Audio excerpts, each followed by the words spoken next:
안녕하세요. 오늘은 쇼펜하우어의 철학의 이론편을 한번 준비해 봤습니다. 쇼펜하우어의 주저 하면은 의지와 표상으로서의 세계가 역시 항상 언급이 되는데 이 책이 되게 두꺼워요. 벽돌책에 가까운데 그렇다 보니까 좀 비전공자의 입장에서 다 읽어보는 거는 쉽지가 않을 수가 있고 그래서 오늘은 이 책의 내용을 제가 한번 쭉 핵심적인 내용만 뽑아가지고 쭉 정리를 해드리는 시간을 준비해 봤습니다. 가능한 한 쉽게 전달을 드리려고 노력을 해볼게요.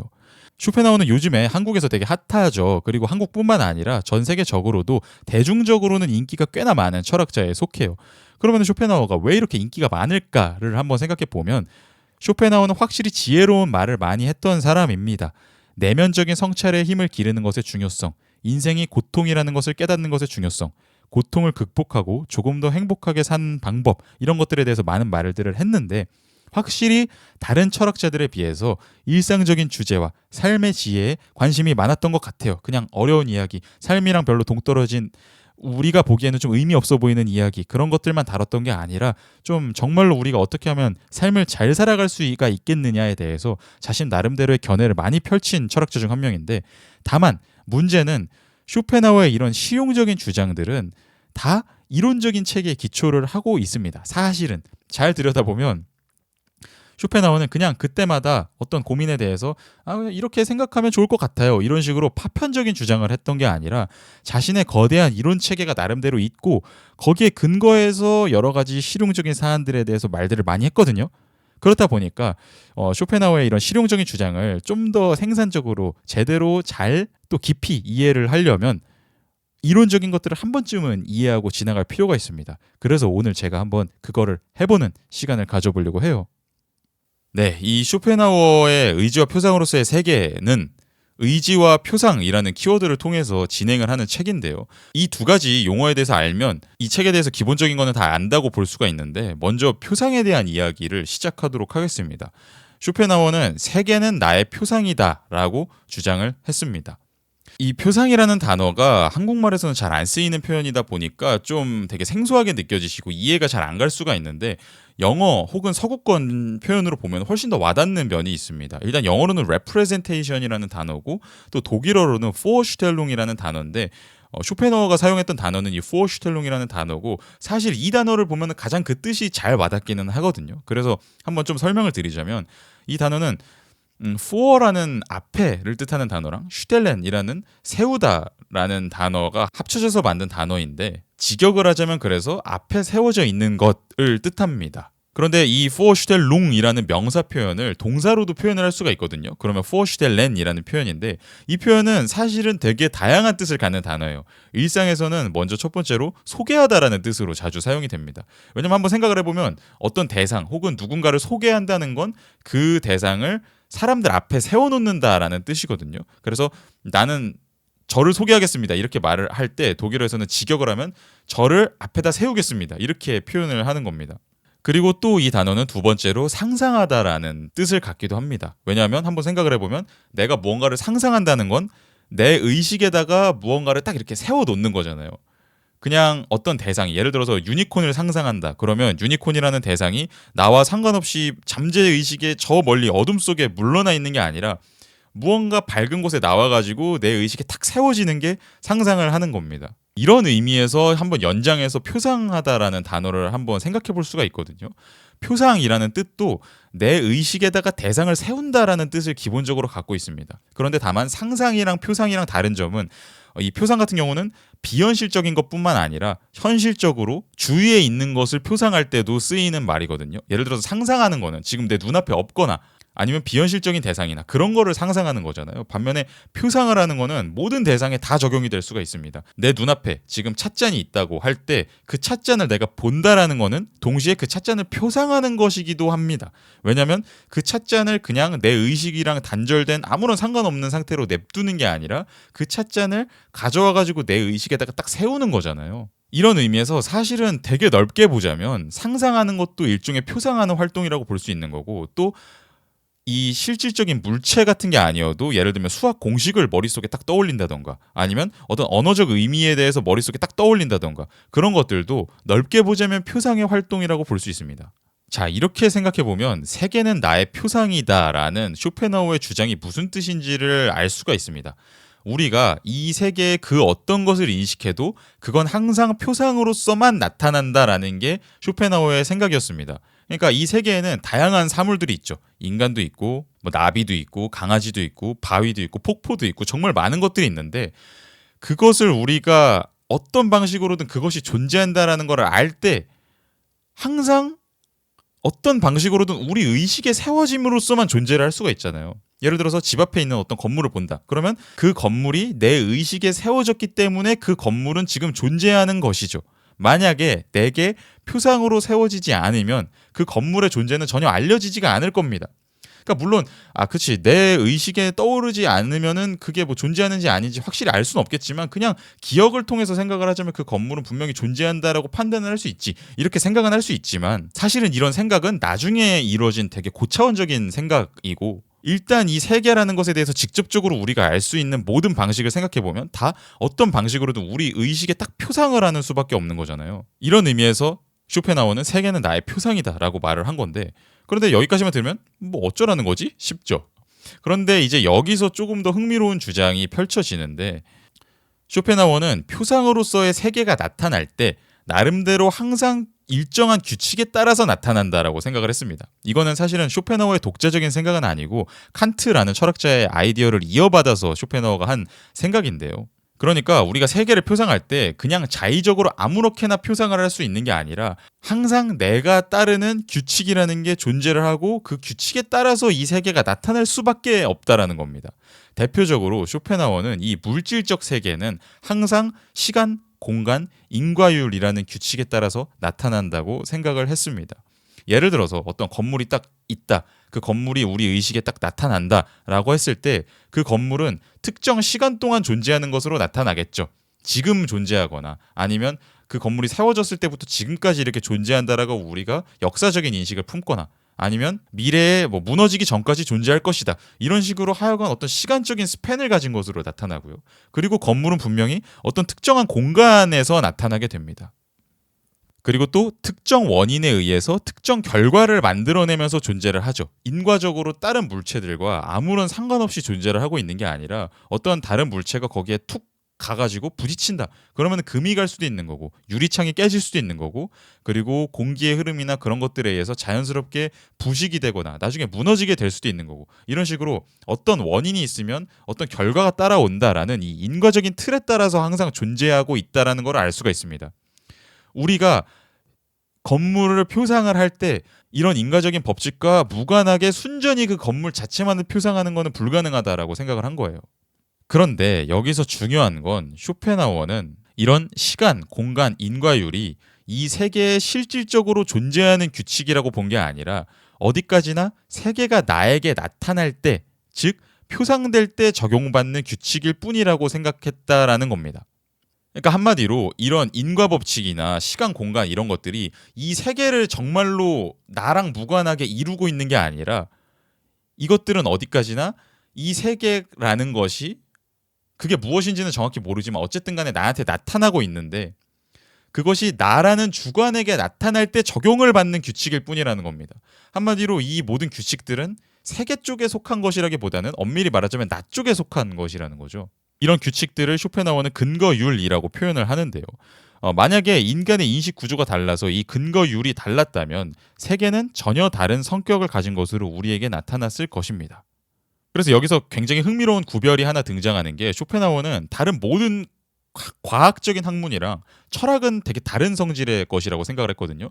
그 이유는 모든 과학적인 학문은 일단 그 근거율을 당연한 것으로 받아들인 상태에서, 사실은 그 근거율에 대해서 별로 생각도 하지 않은 상태에서 일단 세계가 어떻게 펼쳐지는지를 탐구합니다. 그러니까 시간, 공간, 인과율 이런 것의 본성에 대해서 탐구를 한다기보다는 일단 그치, 물질이라는 게 당연히 시간, 공간, 인과율 안에서 나타나지, 이거는 당연하게 받아들인 상태에서 그 다음에 그래서 그것 속에서 물체들이 어떻게 펼쳐지면서 복잡하게 전개되는지를 학문은, 과학적인 학문들은 탐구를 하는 거고, 반면에 철학은 그 근거율 자체를 탐구합니다. 예를 들어서 시간이랑 공간이랑 과연 뭘까?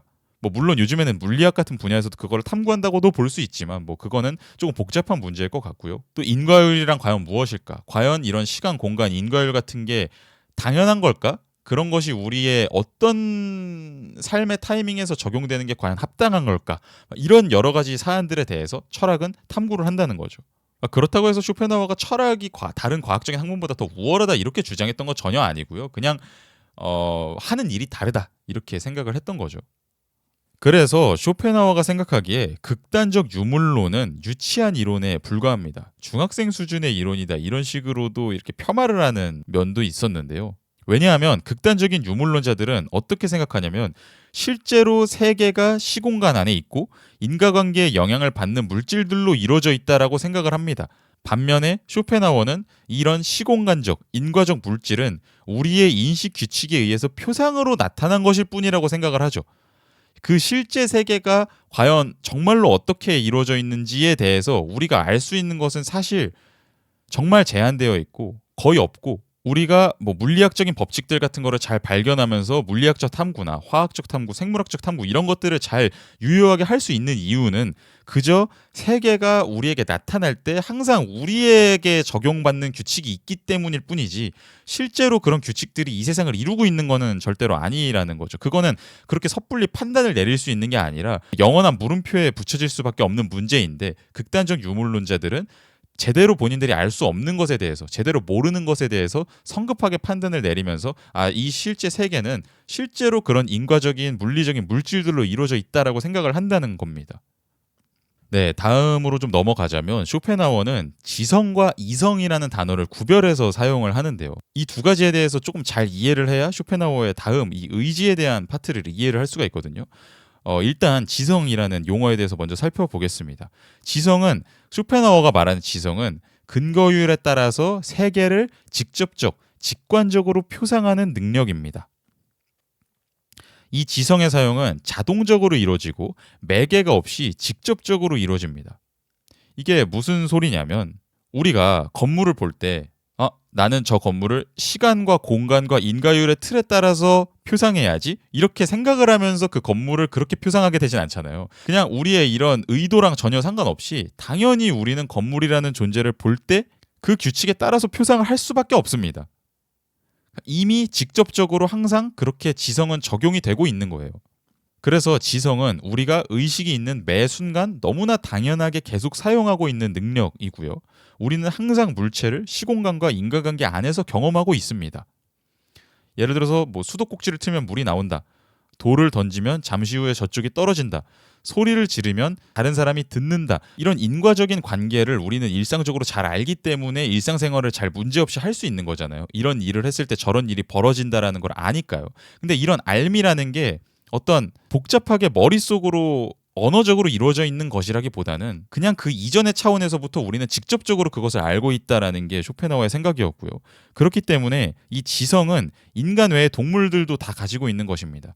예를 들어서 이 강아지를 보면은 강아지는 이게 장난감인데 안에 먹이들을 넣어놓고 강아지가 막 이거를 돌리면은 먹이가 가끔씩 이렇게 나와요. 그러면은 강아지는 그게 재밌기도 하고 계속 돌리다 보면 먹이가 나오니까 그거를 막 가지고 노는 거죠.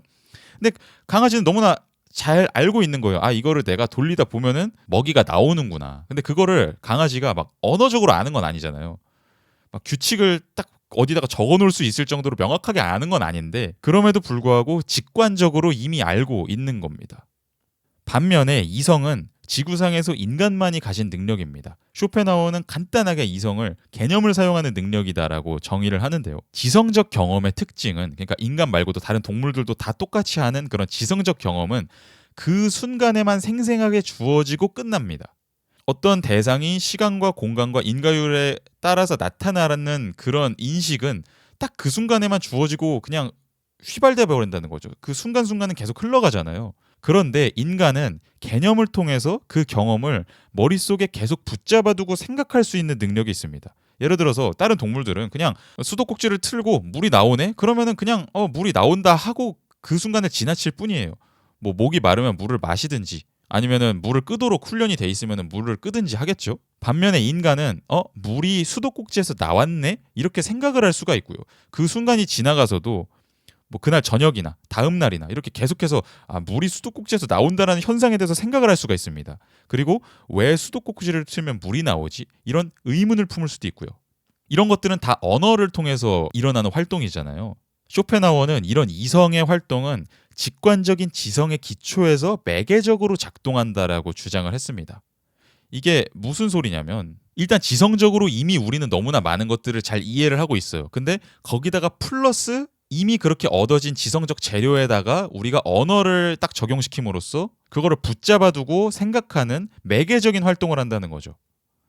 지성은 직접적인 경험이라면 이성은 그 지성에 대해서 이루어지는 매개적인 좀 파생적인 경험입니다. 그런데 여기에 의문을 품으실 수도 있어요. 이성이라는 게 단독적인 활동이 가능해 보이는 것 같은데? 예를 들어서 파이, 이런 3.14, 1592 이런 수에 대해서 생각을 할 때 특히나 복잡한 수, 엄청 큰 수라던가 그런 거에 대해서 생각할 때 우리는 일상생활에서 직관적으로 경험하는 것들에 기초하지 않고 오히려 그것을 훨씬 더 뛰어넘어서 생각을 하는 것 같은데 이거는 어떻게 된 거냐 생각을 하실 수도 있는데 쇼펜하우어 같은 경우는 우리가 일상에서 이미 지성적 차원에서 해당 개념과 관련된 경험을 했기 때문에 그걸 확장시켜서 이성적인 생각을 하는 거라고 주장했습니다. 예를 들어서 우리가 그런 복잡한 추상적인 수에 대한 생각을 할 수 있는 이유는 일상적으로 우리가 의자 하나 혹은 사람 2명 이런 직관적인 수적인 경험을 했기 때문에 그것에 기초해서 그걸 확장시켜서 나중에 수에 대한 생각을 할 수가 있다라는 겁니다. 쇼펜하우어가 생각하는 이 시공간이라는 거의 핵심적인 특징 중 하나는 다수성이거든요. 다수성은 여러 개로 수적으로 쪼개질 수 있다라는 특성을 뜻합니다. 어떻게 보면 쪼개질 수 있다라기보다는 항상 쪼개진 채로 나타나게 됩니다. 예를 들어서 시간을 생각해보면 이전 시간이랑 지금 시간이랑 기본적으로 다르다라고 느껴지고 계속해서 흘러가는 시간들은 그때 그 지점마다 다르다라는 거를 우리가 직관적으로 이미 느끼고 있다라고 볼 수 있고요. 그리고 공간을 봐도 이 공간은 하나로 그냥 통일되어 있는 것으로 나타난다기보다는 각각의 그 공간적으로 나타나는 사물들은 다 다르게 보이잖아요. 하나하나가 다 구별된 것으로 우리에게 나타난단 말이에요. 그리고 하나의 공간이라고 하더라도 그 안에 뭐 미터 단위로 쪼갠다든지 센티미터 단위로 쪼갠다든지 그럴 수 있다라는 거를 우리가 너무나 잘 인식하고 있죠. 이런 거는 우리가 어떤 교육을 받아서 이루어지는 활동이 아니라 기본적으로 우리의 지성이 그런 방식으로 작동을 하는 거라고 쇼펜하우어는 생각을 했습니다. 시공간을 인식한다는 건 이미 항상 수적으로 쪼개지는 여러 개로 셀 수 있는 것들로 쪼개지는 경험을 내포하고 있다라는 거죠. 그렇기 때문에 우리는 그것에 기초해서 수라는 것 자체에 대해서 이제 생각을 더 고등적으로 해나갈 수 있는 거고요.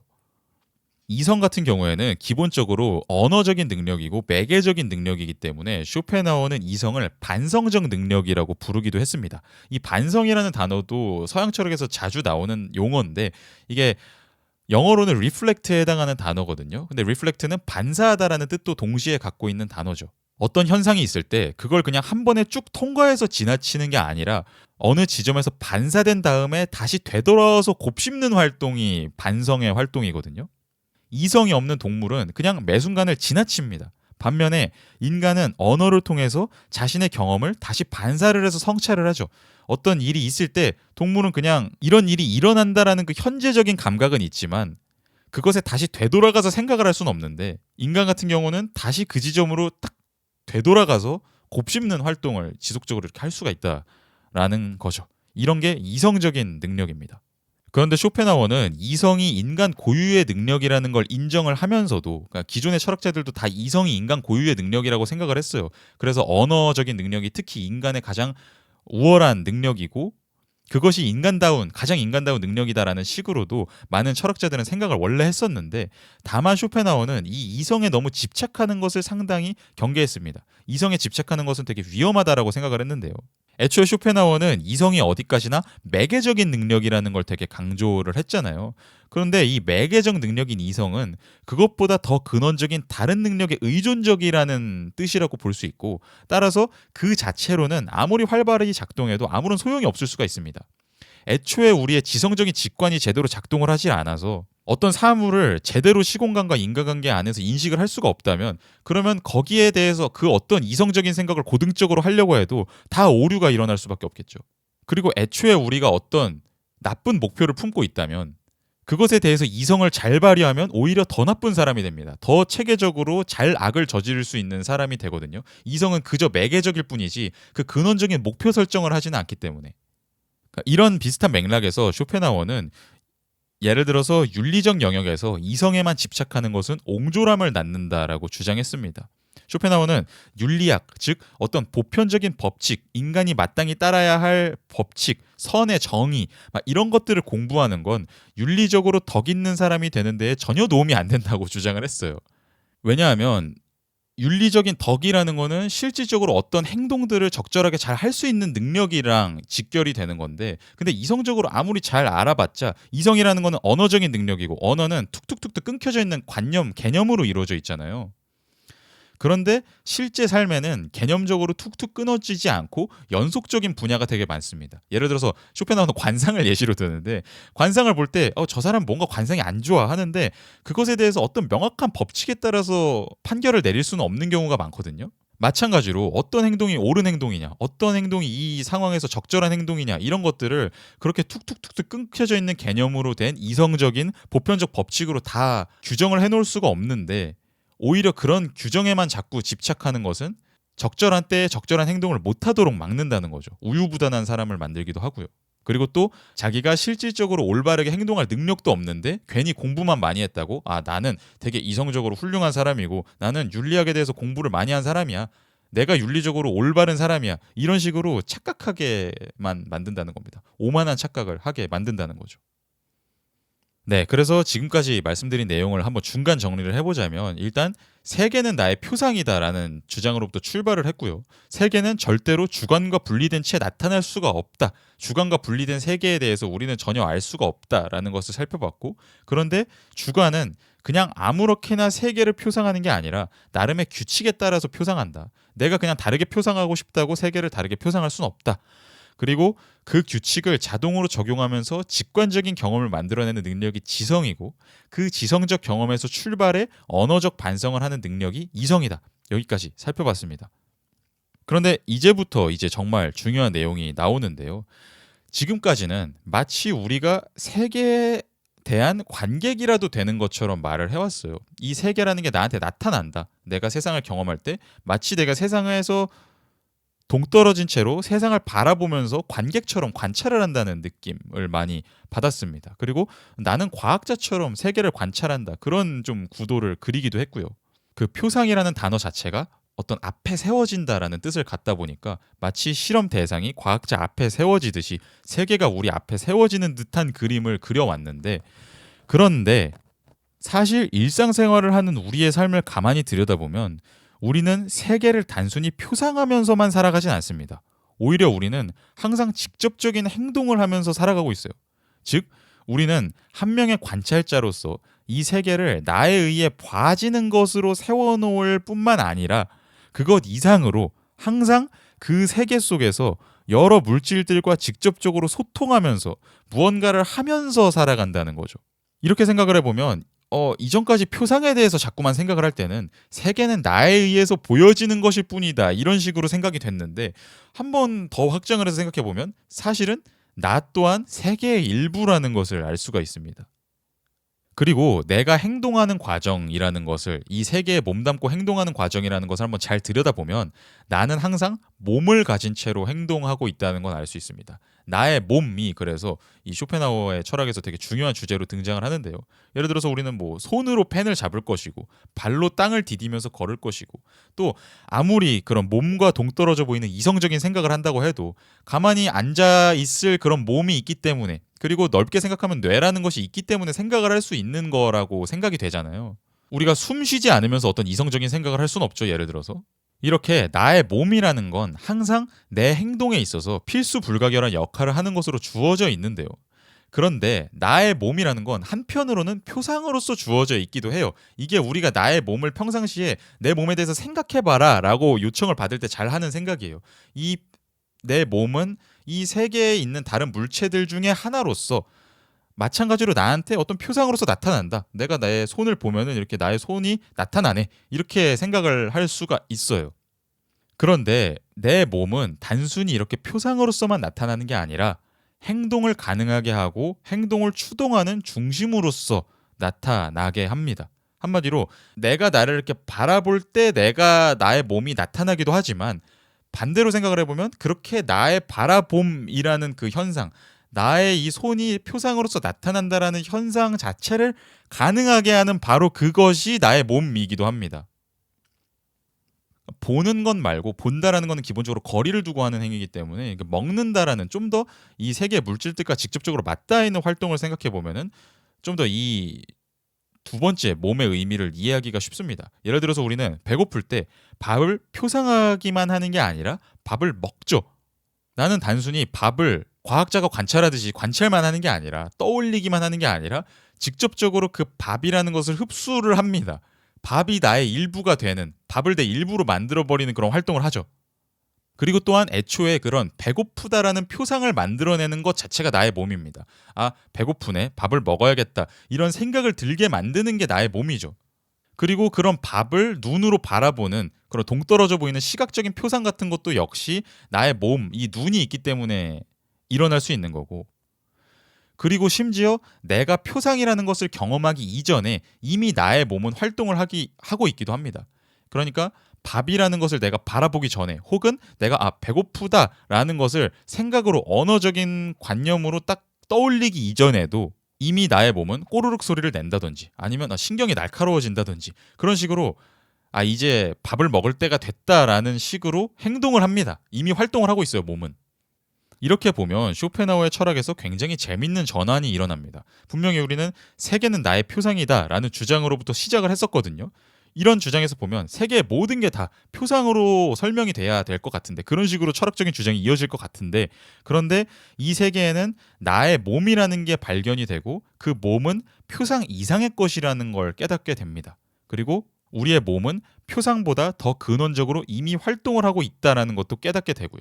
그런 이 몸의 근원적인 그 활동의 방향성 자체, 그것을 쇼펜하우어는 의지라는 단어를 통해서 칭했습니다.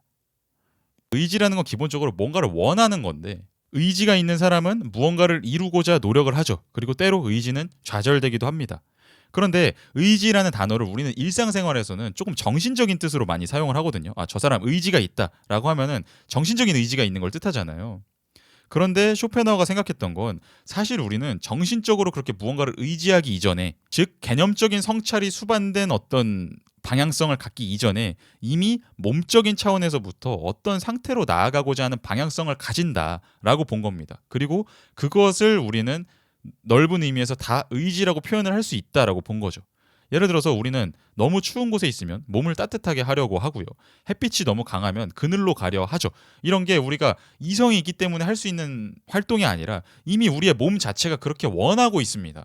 이런 원초적인 활동의 방향성을 쇼펜하우어는 의지라고 불렀던 거고, 그리고 의지가 잘 발현될 때 우리는 편안함, 기쁨 이런 것들을 느끼고, 의지가 잘 발현되지 않는 상황이면 고통을 느낀다. 한마디로 의지는 이쪽 방향으로 나아가려고 하는데 어떤 장애물에 부딪혀가지고 글로 못 나갈 때, 그러면 우리는 고통을 느끼게 된다라고 본 겁니다.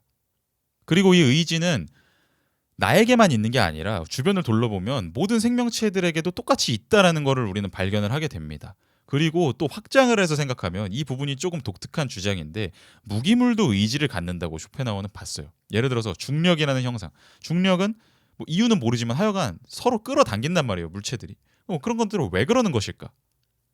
그러려는 의지가 있는 거다. 그게 되게 근원적인 현상인 거다라고 쇼펜하우어는 본 거고, 더 이상 설명될 수 없는 근원적인 현상인 거죠, 의지라는 거는. 그리고 결정을 한번 보면 그 결정이 점점 자신을 이렇게 확장해 나가는데, 그것 또한 그런 결정이 그런 의지를 타고난 거다, 이렇게 본 거예요.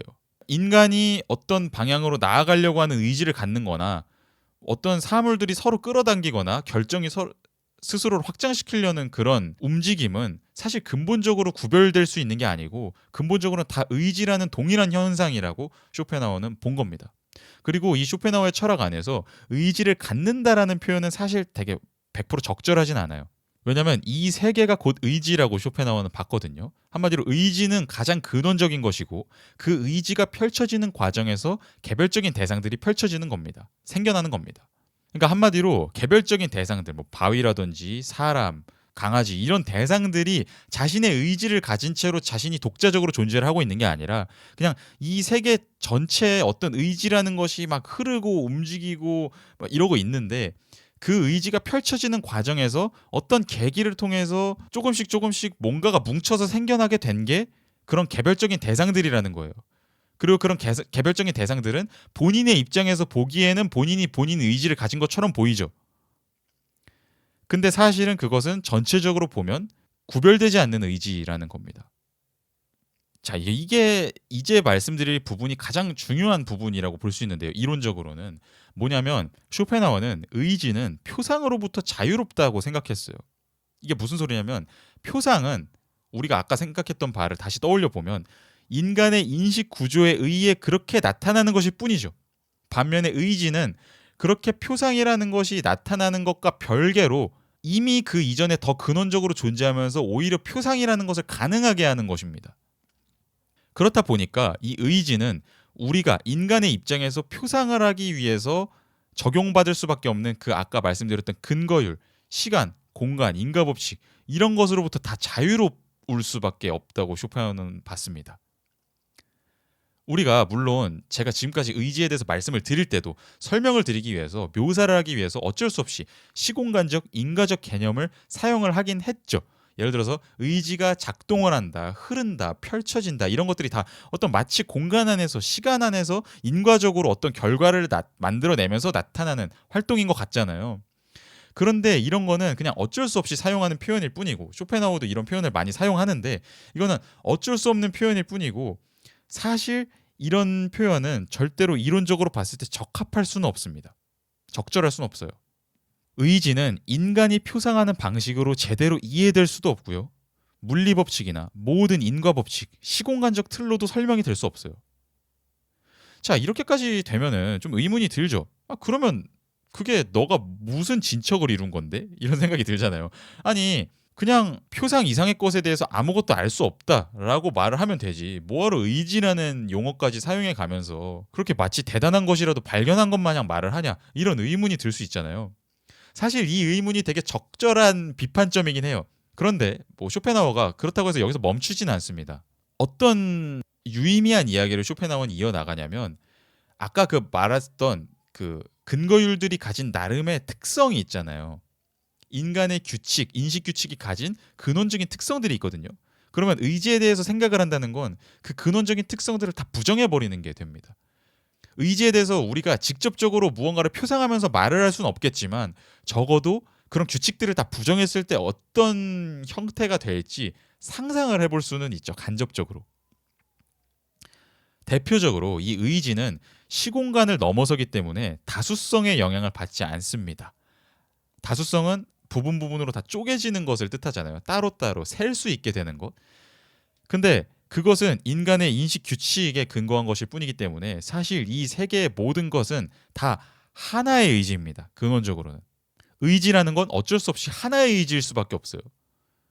근데 이게 어떤 다수성이랑 대비되는 의미의 다수성이라는 것을 먼저 생각하고 난 다음에 그것에 대비되는 의미에서 생각된 파생적인 하나가 아니라 어떤 모든 것이 그런 구별이라는 것 자체가 이루어지기 이전에 우리가 상상할 수 있는 무언가 그것이 바로 의지라는 겁니다. 시공간의 틀로 모든 사물을 인식하는 우리의 입장에서는 각 사람, 동물, 식물 등이 모두 구별이 되죠. 그게 너무나 당연한 우리의 생각인데 반면 의지에서는 모든 것이 다 통합적입니다. 그 하나의 의지가 펼쳐지는 과정에서 나타나는 현상이 각각의 개별자들입니다. 그 다수성이라는 건 어디까지나 파생적인 것일 뿐이지 근원적인 것은 아니라는 거죠. 그리고 또 의지에서는 시간적 선후관계도 아무런 의미가 없습니다. 시간적으로 앞뒤를 따질 수 있는 것도 우리는 그런 인과적인 관념에서 또 시간을 이렇게 나눌 수 있다라는 관념에서 생각을 하게 되는 것일 뿐이지 사실 그런 것들을 다 부정하고 나면 어떠한 시간적 선후관계도 없는 것을 한번 상상을 해볼 수가 있죠. 그래서 이런 의미에서 쇼펜하우어는 되게 독특한 주장을 하나 하는데요. 가끔씩 우리가 아주 오래전에 남한테 어떤 피해를 끼친 일에 대해서 문득 미안한 마음이 들 때가 있잖아요. 여기에 대해서 쇼펜하우어는 그런 의식이 일어나는 이유는 의지적인 차원에서는 사실은 그 먼 과거나 지금이나 구별이 없기 때문에 내가 그 먼 과거에 저지른 잘못이나 지금 저지른 잘못이나 동일한 면이 있다. 그렇기 때문에 감정적인 차원에서 가끔씩 우리는 그걸 감지를 하는 것이다. 이성적으로는 그 먼 과거랑 지금은 다르지 이렇게 의식적으로 생각을 할 수 있지만 어떤 몸적인 차원, 감정적인 차원에서는 그 의지가 구별되지 않는다는 것을 가끔씩 느낀다는 거예요. 직감적으로. 그럴 때 우리는 그런 먼 시간적인 사건에 대해서도 마치 지금 일어난 것 같이 가깝게 느끼게 된다라고 쇼펜하우어는 봤습니다.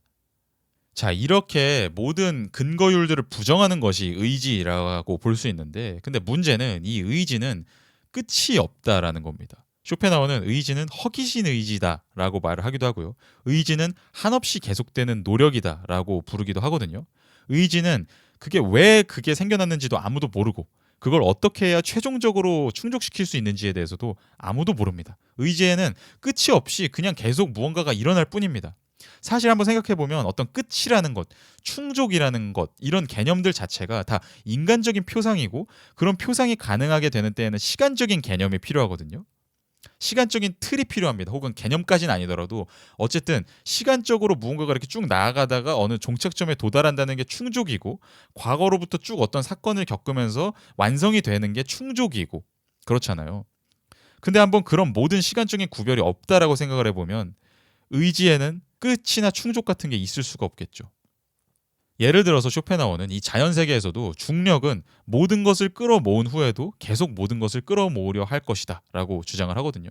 중력이 그러면 왜 그렇게 모든 것을 끌어모으려고 할까? 언제쯤 중력을 끝날까? 이렇게 의문을 품을 수도 있지만 이런 의문들에는 다 아무런 의미가 없다는 거죠. 중력은 그저 본성적으로 끝없이 그렇게 하려는 의지를 가질 뿐입니다.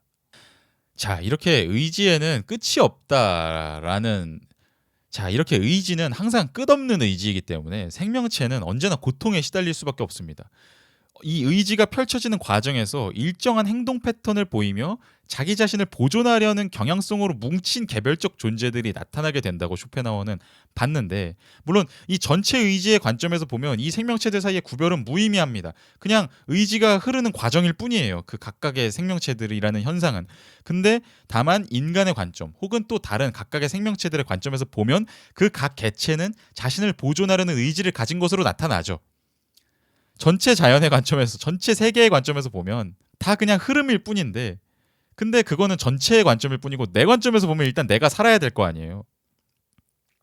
그러다 보니까 여러 생명체들의 의지는 서로 상충할 수밖에 없습니다. 한번 생각을 해보면 그냥 가만히 어떤 한 공간을 차지하면서 자신으로서만 존재하려고 하는 생명체를 상상해봐도, 예를 들면 식물들 같은 경우에는 되게 좀 다른 생명체를 해치려고 하지는 않는 것 같죠. 하지만 사실은 그렇진 않습니다. 왜냐하면 어떤 한 공간을 차지하면서 자기 자신으로서 자신을 보존하면서 존재하려고 한다라는 것 자체가 다른 무언가가 그 공간을 차지하지는 못하게 하려는 거잖아요. 그러니까 부분적인 이런 개별적인 의지는 언제나 다른 개별적인 의지들을 잡아먹으면서 저지하면서 존재할 수밖에 없는 겁니다. 그래서 자연에는 조화가 이루어지는 것처럼 보이지만 때로는 어떤 숲을 바라본다거나 그러면은 평온한 것 같고 조화로운 것 같고 그렇게 보일 때도 있지만, 그건 어디까지나 전체적인 평형 상태일 뿐 가까이에서 보면 언제나 하나의 생명체가 다른 생명체에게 잡아먹히는 일이 벌어지고 있습니다. 그리고 아무리 자신의 의지를 잘 발현하는 것처럼 보이는 생명체라고 해도, 그러니까 잘 나가는 생명체, 사자의 왕, 인간의 왕 이렇게 보인다고 해도 결국에는 자신보다 더 큰 책에 의해 잡아먹힐 수밖에 없다라고 봤습니다. 자신보다 더 약한 생명체에게 잡아먹히진 않겠지만 어차피 자신보다 더 거대한 의지는 항상 존재하기 때문에 그것에 잡아먹힌다는 거죠. 대표적으로 자연이라는 가장 큰 체계로 되돌아가는 것, 그거 죽음이죠. 그리고 인간이 인간 사회에 의해서 포섭되는 것, 이런 것도 자신보다 더 강력한 의지에 의해서 잡아먹히는 과정이라고 쇼펜하우어는 봤습니다. 그래서 이런 구도에서 보자면 이 세계의 갈등과 투쟁은 필연적으로 항상 있으며, 의지들이 서로 자신의 위치를 확보하고 다른 의지를 잡아먹으려고 하니까, 그리고 특히나 인간은 반성의 능력이 있기 때문에 불안과 고뇌에 시달릴 수밖에 없습니다. 한번 동물들의 불행에 대해서 생각을 해보면, 쇼펜하우어는 식물을 자연의 낮은 단계라고 부르는데, 식물은 자신도 모르는 새에 거대한 의지의 흐름에 의해서 생겨났다가 사라집니다. 그냥 자신이 의식을 갖지 않은 상태에서, 그러니까 어떻게 보면 자동적인 의지만을 가질 뿐이에요. 식물을 보면 모든 반응이 즉각적이며 따라서 개성이 없습니다. 그냥 유전적으로 설계된 채로 자신의 의지가 펼쳐지도록 본래 설계된 채로 그냥 딱딱딱딱 반응을 하고 그 순간을 지나칠 뿐이에요. 그래서 뭐 이 나무나 저 나무나 같은 종에 속한다면 뭐 이 갈대나 저 갈대나 잔디밭을 봤을 때 이 부분이나 저 부분이나 개성이 없이 다 비슷비슷합니다. 물론 식물학자분들은 반대를 할 수도 있긴 한데 어쨌든 쇼펜하우어는 그렇게 생각을 했고, 반면에 동물은 쇼펜하우어는 동물이 식물보다 자연의 더 높은 단계라고 봤는데, 동물은 자연의 무차별적인 흐름에 거슬러서 하나의 개체로서 존재하기 위해서 더 유기적이고 복잡한 체계를 갖추고 있습니다. 이 복잡성 때문에 서로 상충하는 신호들이 내부적으로 생겨나고 행동이 보다 복잡한 절차를 거쳐서 이루어지게 되죠. 예를 들어서 동물들은 먹이가 있다고 해서 단순히 그 먹이를 바로 먹으려는 반응을 보이기만 하는 게 아니라 때로는 천적을 경계하기도 하고 또 경쟁자를 신경 쓰기도 하고 이런 다양한 반응들을 보이게 되죠. 내부적인 프로세스가 더 복잡하기 때문에 그 복잡한 것 속에서 어떻게 변수가 일어나느냐에 따라서 행동이 달라지게 됩니다. 그래서 쇼펜하우어는 식물에 비해서 동물들은 개성이 더 강하다고 봤습니다. 똑같은 다람쥐더라도 이 다람쥐 저 다람쥐의 행동을 보면 되게 다르게 나타날 수가 있잖아요. 그리고 이렇게 내부적으로 자극과 반응을 조율하는 과정이 점점 더 복잡해지다 보면, 그러니까 어떤 개체 내부에서 이런 상황이 있을 때 이렇게 행동해야 될까 저렇게 행동해야 될까 이런 것들을 조율하는 과정이 점점 복잡해지다 보면 의식이 생겨나게 되고 또 표상이라는 게 생겨나게 된다라고 쇼펜하우어는 봤습니다. 비교적 단순한 동물들은 눈앞에 먹이가 있다라는 걸 의식하지 않고 그냥 먹죠. 반면에 더 복잡한 동물들은 먹이가 있다라는 걸 의식을 하고 저기에 저렇게 먹이가 있네. 그러면 과연 내가 어떻게 행동하는 게 맞을까? 물론 이렇게 언어적으로 생각을 하진 않겠지만 적어도 내부적으로 전략을 짜는 그런 프로세스를 거친 후에 어떤 행동을 하게 되죠. 그리고 비로소 인간의 단계까지 이르면 표상에 대해서 언어적으로 반성하는 능력까지 얻게 됩니다.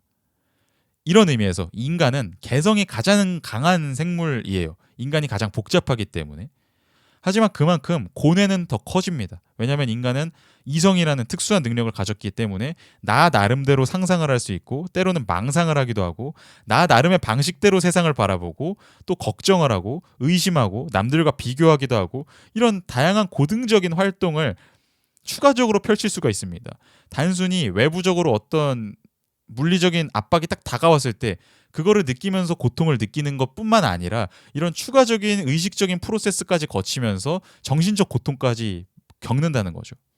쇼펜하우어는 인간이 겪는 고통 중에서 신체적인 고통은 사실은 되게 사소한 것에 불과하다고 생각을 했어요. 물론 때로는 엄청나게 어마어마한 신체적 고통을 겪을 때도 있지만 인간의 삶의 대부분 순간의 고통은 정신적인 것으로부터 온다고 생각했습니다. 왜냐하면 정신적인 것은 외부적인 조건이랑 상관없이도 외부적 고통이 없을 때조차 나 스스로 그냥 할 수 있는 것이기 때문에 어떻게 보면 훨씬 더 자유로운 활동이기 때문에 우리는 더 잘 계속 그런 활동을 하게 되고 거기로부터 고통을 받는다는 거죠. 네, 쇼펜하우어는 이 고통이라는 것은 생명체에게 끝없을 수밖에 없다고 봤습니다. 의지는 맹목적이고 끝이 없기 때문에 우리는 하나의 목표를 이뤄도 결코 최종적인 만족을 얻을 수가 없고요. 하나의 목표를 이루면 또 다른 목표를 갈망하게 됩니다. 의지에는 끝이 없으니까. 그리고 인간은 더군다나 마치 최종적 만족을 얻을 수 있을 것 같다는 망상을 하기 때문에 고통은 더 가중되죠. 많은 동물들은 그래도 만족을 합니다. 순간순간 배가 부르면 그냥 만족을 하죠. 반면에 인간은 이것보다 더 나아가서 더 좋은 만족을 얻을 수 있을 것 같은데 여기서 더 노력하면 더 딱 확정적인 상태에 이를 수 있을 것 같은데 이런 생각을 하기 때문에 그런 상태에 이르지 못했을 때 또 좌절감도 많이 겪게 되고 실망도 하고 남과 비교하고 그리고 심지어 그런 목표를 이룬다고 해도 사실은 뭔가가 충족되지 않는 것 같은 느낌이 계속 들기 때문에 또 다른 목표를 갈망하게 되고 그러다 보면 또 공허해지고 그렇게 되는 게 인간의 특성이라고 쇼펜하우어는 봤습니다.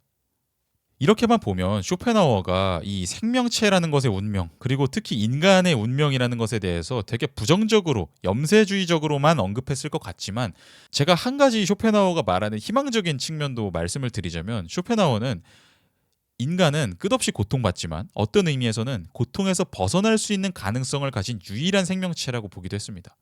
쇼펜하우어는 고통과 의지의 관계를 이성적으로 통찰하는 것이 고통의 소멸로 우리를 이끌 수 있다고 생각을 했습니다. 고통을 완전히 없애는 건 아니지만 적어도 어떤 의미에서는, 특수한 의미에서는 고통을 없앨 수 있다고 봤거든요. 다른 동물들은 의지가 작동하는 대로 순간순간을 살아가기만 하죠. 자기 보존과 욕망의 패턴에 따라서 자극이 들어오면 반응을 하고 본능대로 행동하고 의지가 좌절되면 고통받습니다. 반면에 인간은 의지가 작동하며 자기 보존과 욕망 충족을 위해 고군분투하는 그 자동적인 과정 자체에 의혹을 품을 수가 있습니다. 이런 게 다 결국에 의지라는 것이 작동하는 과정에 불과하다면, 이 모든 것이 사실은 다 구별이 없고 모든 것이 다 하나의 의지일 뿐이라면, 그러면 이렇게 내가 순간순간 지엽적인 목표 같은 것에 목매면서 그것이 이루어지지 않았을 때 좌절하고 그래야 될 이유가 있을까? 이런 생각을 할 수가 있다는 거죠. 그러면서 인간은 자발적으로 삶의 의지를 부정하는 게 가능합니다. 의지를 부정한다라고 쇼펜하우어는 표현을 하거든요. 그게 자살을 의미한 건 아닙니다. 자살을 해라 이렇게 말한 게 아니라 오히려 금욕을 의미합니다. 금욕이란 표현이 조금 강하게 와닿으신다면 욕망의 절제 정도로 표현을 해도 괜찮아요. 인간의 욕망, 또 모든 생명체의 욕망이라는 것은 어차피 자신보다 더 큰 의지에 의해 잡아먹히면서 좌절될 수밖에 없습니다. 그렇다면 이런 것을 우리가 통찰할 수 있다면, 그러면 욕망과 좌절의 무한 루프를 스스로 멈추자라는 판단에 이르게 될 수도 있고 실제로 그런 삶을 살게 될 수도 있다는 거죠. 물론 그런다고 해서 고통을 완전히 없애는 건 불가능하겠죠. 이미 생물학적인 본성을 타고난 우리, 생물학적인 의지를 타고난 우리로서 그것을 완전하게 부정하고 없는 존재가 돼버리는 것은 안 돼요. 그런 차원에서 쇼펜하우어는 그 고대 스토아주의 철학 같은 거를 좀 비판하기도 했거든요. 그쪽에서는 마치 아무런 욕망이 없는 존재라는 게 가능하기라도 한 것처럼, 뻣뻣한 목재 인형 같은 상태에 이르는 게 가능하기라도 한 것처럼 말을 했다. 이런 식으로 비판적으로 보는데, 그렇게 욕망으로부터 되게 자유로워지는 것은 절대로 불가능하겠지만 적어도 그 욕망이 마치 최종적으로 충족될 수 있을 것 같기라도 한 것처럼 착각하면서 불필요하게 남과 비교하고 내면적으로 더 고통받는 그런 상황은, 불필요한 고통은 우리가 줄이는 게 가능하다라고 쇼펜하우어는 봤습니다. 네, 지금까지 말씀드린 바를 쭉 정리하자면, 일단 우리는 세계는 나의 표상이다라는 주장으로부터 출발했고요. 나는 항상 나에게 나타나는 방식대로만 세계를 경험할 뿐이다. 그런데 나는 세계를 경험할 뿐만 아니라 세계 안에서 몸으로 행동한다. 몸은 표상보다 앞서서 이미 활동을 하고 있다. 그런데 그 활동은 어떤 방향성을 가지고 나아간다. 그게 바로 의지다. 의지는 나뿐만 아니라 다른 모든 물질들, 생명체들을 통해서 펼쳐지고 있다. 그 의지는 전체적으로 보면 서로 구별되지 않지만 그럼에도 각각의 생명체는 자신 고유의 의지를 갖는 것처럼 행동하고 욕망한다. 그러다 보니까 갈등은 끊이지 않고 항상 불만족과 고통이 있다. 각각의 생명체, 각각의 물질들이 주변에 있는 다른 의지를 잡아먹으려고 계속 경쟁을 하는 것처럼 보이니까 우리에게는 항상 고통이 있다. 불만족이 있다. 하지만 만약에 이 과정을 통찰하고 욕망 추구에 목매는 것을 멈추면 고통을 줄일 수 있다. 이것이 쇼펜하우어가 이 의지와 표상으로서의 세계라는 책에서 쭉 이야기를 하고 있는 일관적인 말입니다. 자, 마지막으로 쇼펜하우어가 그러면 왜 자살에는 반대를 했느냐, 이것에 대해서 말씀을 드리려고 해요. 의지의 부정이 자살을 의미하는 것은 절대 아니라고 쇼펜하우어는 강조를 하거든요. 그 이유는 대부분 자살은 자신이 만족하기 위해서 혹은 자신의 고통을 없애고 내가 더 나은 상태로 나아가기 위해서 저지르는 일이라고 쇼펜하우어는 봤거든요. 이것은 의지의 부정이 아니라 의지의 긍정이라고 쇼펜하우어는 봤어요. 쇼펜하우어가 말하는 금욕은 나를 위하고 내 행복을 추구하는 것과는 다릅니다. 내가 고통스러우니까 내 고통을 없애버려야지, 이렇게 생각을 하면서 하게 되는 게 진정한 의미의 금욕이 아니에요. 오히려 이 세계 전체가 근본적으로 하나의 의지로서 서로 구별되지 않는구나. 나랑 저 사람이 겉보기에는 서로 완전히 다른 인간 같지만 사실은 동일한 의지가 펼쳐져서 나타난 다른 개별적인 현상에 불과하구나. 표상에 불과하구나. 이런 거를 깨달으면서 자기중심성을 내려놓으면서 나를 위해서 무언가를 추구하는 것을 멈추면서 하게 되는 자연스러운 선택이 금욕입니다. 따라서 우리는 쇼펜하우어의 철학의 가르침을 좀 잘 이해를 한다면 나를 위해서 욕망을 참는, 내가 더 행복해지기 위해서 조금 절제해야지, 이런 의식이랑 이 세계가 사실은 다 의지이며 내 욕망은 그저 표상에 불과하다라는 것을 통찰하면서 자연스럽게 내 욕망을 내려놓는 것이 질적으로 아예 다르다라는 것을 인지를 해야 합니다. 쇼펜하우는 이 후자를 좀 긍정적인 방향, 이상적인 방향으로서 제시한 것이지 그 전자를 좋게 봤던 것은 아니거든요. 그러니까 요즘 시대의 사람들이 말하는 힐링, 나를 위하는 것, 이런 것이 과연 쇼펜하우어가 말했던 것이라고 볼 수 있느냐? 그런 것들을 말하면서 쇼펜하우어의 철학을 가져다 쓰면서 말하는 것이 과연 적절하겠느냐? 여기에 대해서는 좀 많이 조심할 필요가 있을 것 같습니다. 네, 이렇게 해서 쭉 쇼펜하우어의 이론적인 통찰에 대해서 말씀을 드려봤는데, 이런 이론적인 책의 근거에서 쇼펜하우어는 더 나아가서 더 많은 실천적인 주장을 하고 실용적인 메시지를 던지는데, 그런 것들에 대해서는 또 제가 틈나는 대로 다른 영상을 통해서 말씀드려 보도록 하겠습니다.